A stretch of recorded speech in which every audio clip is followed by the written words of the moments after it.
ലോക police ചമഞ്ഞിരുന്ന America ഒരു രാജ്യത്തിന് മുന്നിൽ എങ്ങനെയാണ് മുട്ടുകുത്തുന്നത് എന്ന് കാണണമെങ്കിൽ ഹോർമൂസ് കടലിടുക്കിലേക്ക് നോക്കിയാൽ മതി.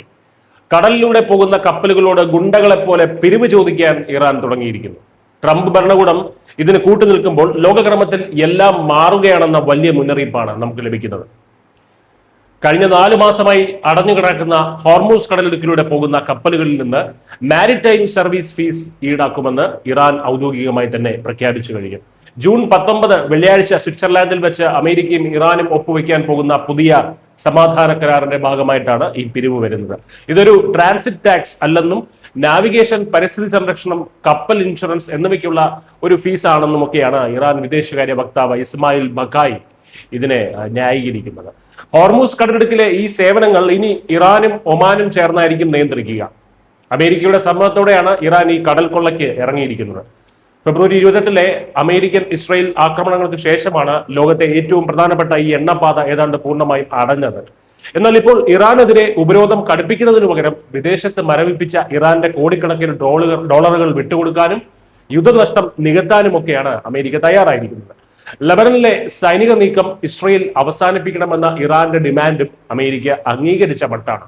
ഇസ്രായേൽ അംഗീകരിച്ചിട്ടില്ലെങ്കിലും ഹോർമൂസിലൂടെ എണ്ണക്കപ്പലുകൾ വീണ്ടും സുരക്ഷിതമായി ഓടിത്തുടങ്ങി എന്ന് അമേരിക്കൻ പ്രസിഡന്റ് ഡൊണാൾഡ് ട്രംപ് വലിയ നേട്ടമായി കൊട്ടിഘോഷിക്കുന്നുണ്ട്. UK പ്രധാനമന്ത്രി കീർ സ്റ്റാമറും ഫ്രഞ്ച്, ജപ്പാനീസ് നേതാക്കളുമൊക്കെ ഇതിനെ സ്വാഗതം ചെയ്യുമ്പോൾ ഈ അപകടകരമായിട്ടുള്ള കരാറിനെ തങ്ങൾ അംഗീകരിക്കില്ല എന്ന് ഇസ്രായേലിന്റെ ദേശീയ സുരക്ഷാ മന്ത്രി ഇറ്റാമർ ബെൻഗ്വിൻ തുറന്നടിച്ചിരിക്കുകയാണ്. ഈ സമാധാന നാടകത്തിന് പിന്നിലെ യഥാർത്ഥ രാഷ്ട്രീയം വളരെ വ്യക്തമാണ്. വരാനിരിക്കുന്ന അമേരിക്കൻ തെരഞ്ഞെടുപ്പും ആഭ്യന്തര രാഷ്ട്രീയവും മുന്നിൽ കണ്ട് എണ്ണവില കുറയ്ക്കാനും താനൊരു വലിയ ഡീൽ മേക്കർ ആണ് എന്ന് വരുത്തി തീർക്കാനും ഒക്കെ ഡൊണാൾഡ് ട്രംപ് കാണിക്കുന്ന വെപ്രാളമാണ്. മറുവശത്ത് യുദ്ധം കാരണം സാമ്പത്തികമായി തകർന്നടിഞ്ഞ ഇറാന് എങ്ങനെയെങ്കിലും പണം കണ്ടെത്തേണ്ടതായിട്ടുണ്ട്. അന്താരാഷ്ട്ര നിയമങ്ങളെ വെട്ടിച്ച് ചുങ്കം അല്ലെങ്കിൽ ടോൾ എന്ന് പറയാതെ സേവന ഫീസ് എന്ന പേരിൽ കടലിലെ ഒരു പ്രധാന പാതയിൽ പിരിവ് നടത്താൻ ഇറാൻ തുടങ്ങുമ്പോൾ അത് ലോകത്തെ സ്വതന്ത്ര വ്യാപാരത്തിന് മേലുള്ള വലിയൊരു ഭീഷണിയാണ്.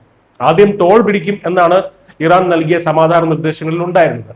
ആ ടോളിനെ പേര് മാറ്റി സർവീസ് ഫീസ് എന്നാക്കിയത് ഒരുപക്ഷെ ട്രംപിന്റെ തന്നെ ബുദ്ധിയായിരിക്കാം. പക്ഷേ ഗുണ്ടാപ്പിരിവ് തന്നെയാണല്ലോ.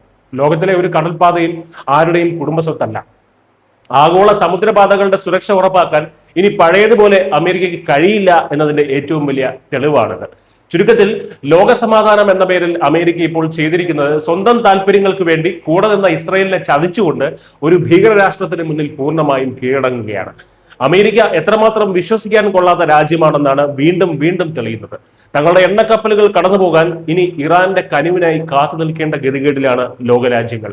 അമേരിക്കയെ പോലുള്ള രാജ്യങ്ങളെ വിശ്വസിച്ച് സ്വന്തം സുരക്ഷയും സമ്പദ് വ്യവസ്ഥയും മുന്നോട്ട് കൊണ്ടുപോകാൻ കഴിയില്ല എന്ന വലിയ പാഠമാണ് ഇന്ത്യയെ പോലുള്ള രാജ്യങ്ങൾ ഇതിൽ നിന്ന് പഠിക്കേണ്ടത്. ഇറാനുമായി മികച്ച ഒരു നയതന്ത്ര ബന്ധം നമുക്കുള്ളതിനാൽ ഇന്ത്യക്ക് ഈ ഒരു പിരിവിൽ ഇളവുണ്ടാകും എന്ന് നമുക്ക് പ്രത്യാശിക്കാം. എന്തായാലും പുതിയ ലോകക്രമത്തിൽ സ്വന്തം നാവിക കരുത്തിൽ മാത്രമേ ഇനി നമുക്ക് വിശ്വസിക്കാൻ കഴിയൂ. News desk.